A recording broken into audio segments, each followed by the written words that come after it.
7 hidden desires women rarely say out loud. There are certain desires that people rarely explain directly. Not because they are necessarily hiding something. Not because every woman thinks the same way. And certainly not because attraction can be reduced to a simple formula. Human behavior is much more complicated than that. But there are emotional patterns that appear again and again in relationships, dating, attraction, and social dynamics. Some of those patterns are easy to see. Others operate beneath the surface. And if you understand those deeper patterns, you may begin to understand why some connections feel powerful, while others disappear almost as quickly as they begin. This is where the philosophy associated with Machiavelli becomes interesting. Machiavelli was not writing a dating manual. He was examining power, perception, loyalty, fear, ambition, leadership, and human behavior. His observations were about political life, but some of the underlying principles can also help us think about modern relationships, not as a way to manipulate women, but as a way to understand how people respond to confidence, uncertainty, respect, independence, and emotional stability. Because attraction is not simply about saying the right words. It is about what another person experiences when they are around you. And that is something many men misunderstand. They believe attraction can be purchased with attention. So they text constantly. They give endless compliments. They become available every minute of every day. They agree with everything. They abandon their own priorities. They make the relationship the center of their entire existence. And then they wonder why the connection feels weaker. The problem isn't necessarily that they are kind. The problem is that they have confused kindness with self-abandonment. There is a difference. A confident man can be generous without begging for approval. He can be affectionate without becoming dependent. He can desire a woman without losing himself.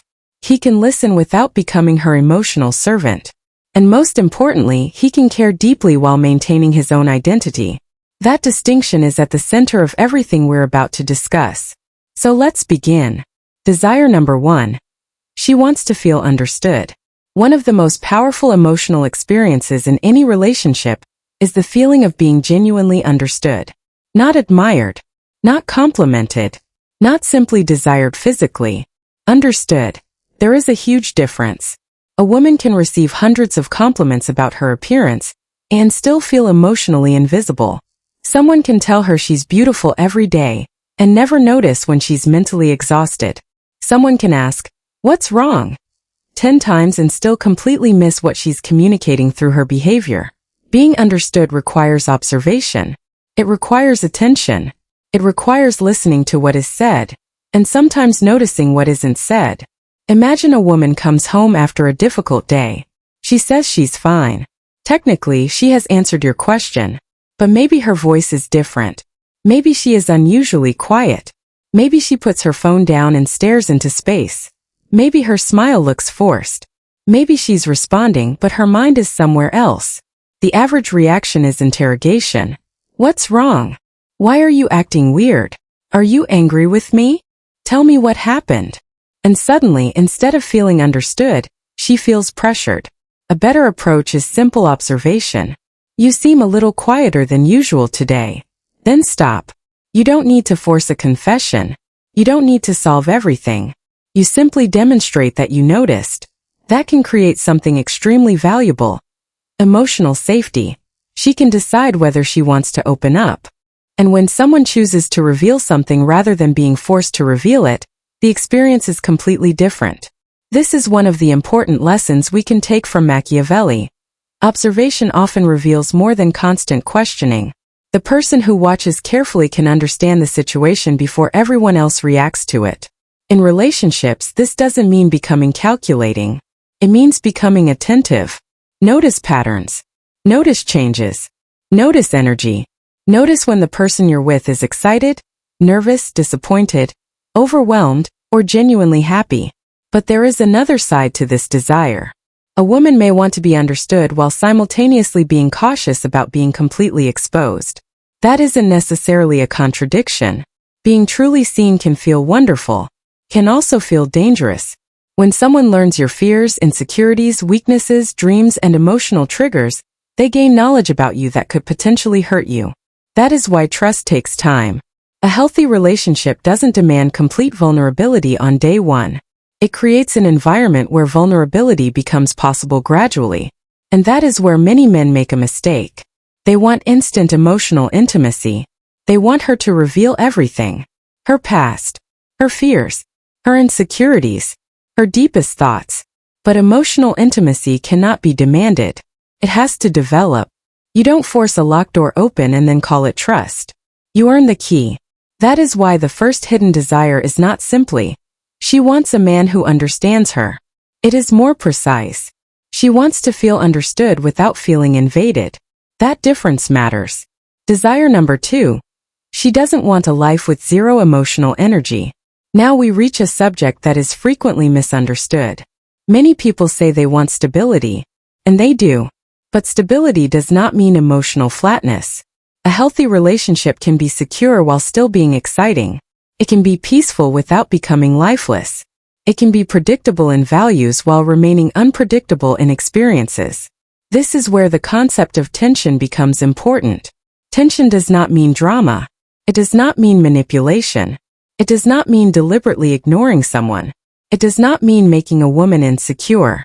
Those are unhealthy behaviors. Healthy tension is simply the emotional energy created when two independent people have their own personalities, ambitions, perspectives, interests, and lives. Think about two people who have completely separate identities. They enjoy each other's company. They disagree sometimes. They challenge each other's ideas. They surprise each other. They have stories to tell because they continue living individual lives. Now compare that with a relationship where both people do everything together. Every conversation is identical. Every day follows the same routine. One person has no interests outside the relationship. Every decision revolves around the other person. There is no room for discovery. Over time, emotional energy can decline. This is why being always available is not automatically attractive. Availability itself is not the problem. The problem is when your availability communicates that you have nothing else happening in your life. Imagine you receive a message from someone you like. You happen to be free. You respond. Perfectly normal. But if you are sitting beside your phone all day waiting for her message, immediately responding every single time, canceling plans whenever she calls, and constantly monitoring whether she is online, the message becomes different. You are no longer simply showing interest. You're communicating dependence.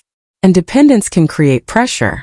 A healthy man has responsibilities, friends, goals, work, creative interests, fitness, learning, family, projects, personal mission.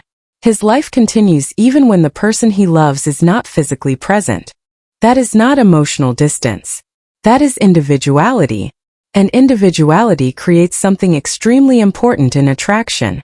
Room for appreciation. When you spend time apart, you have experiences to bring back into the relationship. You have something new to discuss, something new to share, something new to discover. The relationship has oxygen. This is another useful lesson when studying Machiavelli and human behavior. People become less influential when they become completely predictable. But don't misunderstand the principle. You don't need to manufacture mystery. You don't need to disappear for 3 days. You don't need to play texting games. You don't need to pretend you're busy. You simply need to stop making another person the entire center of your existence. Your life should have momentum. And when your life has momentum, attraction doesn't need to be manufactured. It naturally has movement. Desire number 3. She wants something new to discover. Now let's go one level deeper. Human beings are naturally curious. Curiosity is one of the forces that keeps attention alive. When everything is already known, curiosity disappears. That doesn't mean a woman wants a man who is emotionally confusing.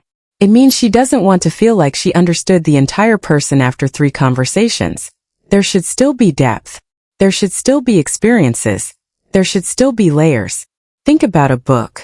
If you read the first 10 pages and already know every character, every conflict, every ending, and every detail, there is little reason to continue. But if the story continues revealing new dimensions, you remain engaged. People can be similar. A man doesn't need to hide himself. He needs to develop himself. There is an important difference. Fake mystery says, I'm going to hide information so you chase me. Authentic depth says, I have many dimensions because I actually live a meaningful life. The second is far more powerful. Maybe today she discovers your sense of humor. Later she discovers your ability to remain calm during a difficult situation. Another day she learns about a skill you've been developing for years. Eventually she discovers how passionate you become when discussing something meaningful to you. Each experience adds another layer.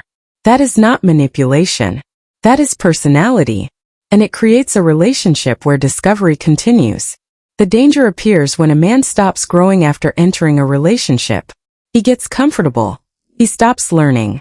He stops improving. He abandons his hobbies. He stops meeting friends. He stops pursuing ambitions.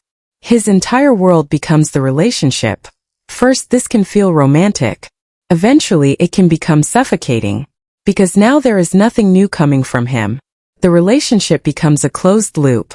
The same conversations. The same routine. The same reactions. The same weekend. The same complaints. The same promises.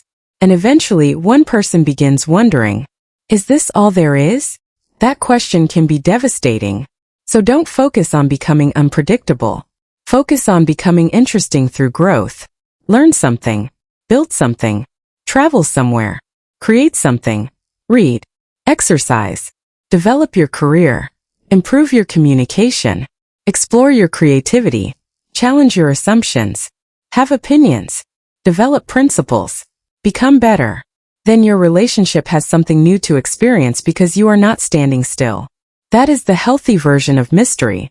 And it connects directly to another major psychological principle. People are often attracted to what they respect. Which brings us to the fourth desire. Desire number 4. She wants to respect the man she chooses. Many men focus heavily on making a woman feel special. They compliment her constantly. They tell her she's perfect. They put her on a pedestal. They praise every photograph. They tell her how lucky they would be to have her. But there is a question they rarely ask. Does she respect me? Admiration cannot be one-directional forever. If you constantly admire someone while they have no reason to admire you, the relationship can become unbalanced. Respect doesn't mean being intimidating. It doesn't mean dominating someone. It doesn't mean acting superior. Respect comes from qualities that are demonstrated rather than announced. Discipline, integrity, competence, emotional control, courage, purpose, consistency, responsibility, the ability to make decisions, the ability to admit mistakes, the ability to stand firm when something genuinely matters. These qualities create credibility. And credibility is much stronger than bragging. A man who constantly announces how successful he is doesn't automatically appear successful. Sometimes the opposite happens. When someone is genuinely competent, their behavior usually communicates it. They don't need to explain themselves every 5 minutes. This is another place where the philosophy of Machiavelli becomes relevant. Machiavelli understood that perception matters enormously in human relationships and leadership. But there is an important modern lesson here. Don't manufacture an image. Build substance. If you want respect, become respectable. If you want confidence, develop competence. If you want admiration, create a life that gives people something real to admire. And don't build your entire identity around impressing women. Build it because it is your life. That distinction changes everything. A man whose entire mission is, how do I make her like me, is constantly seeking external approval.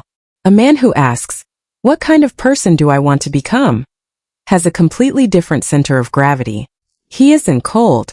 He isn't arrogant. He simply has direction. And direction creates confidence. That brings us to the final principle for this first part. You should never try to become the perfect man for someone else. Become a stronger version of yourself. Because attraction built on pretending is fragile. Eventually the performance ends.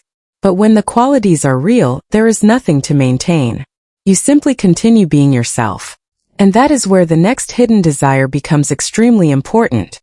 Because once a woman begins to respect you, she may also begin to notice something else.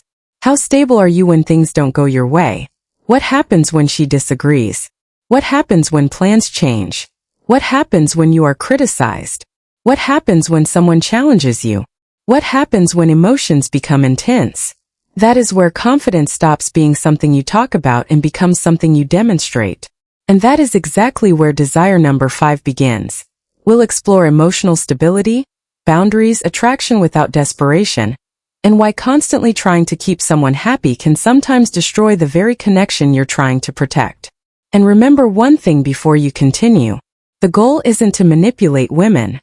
The goal isn't to control women. The goal isn't to memorize psychological tricks. The goal is to understand human behavior while developing enough self-awareness to stop destroying your own relationships through insecurity, desperation, fear, or dependence. Because the strongest form of attraction isn't pretending you don't care. It is caring deeply while still knowing who you are.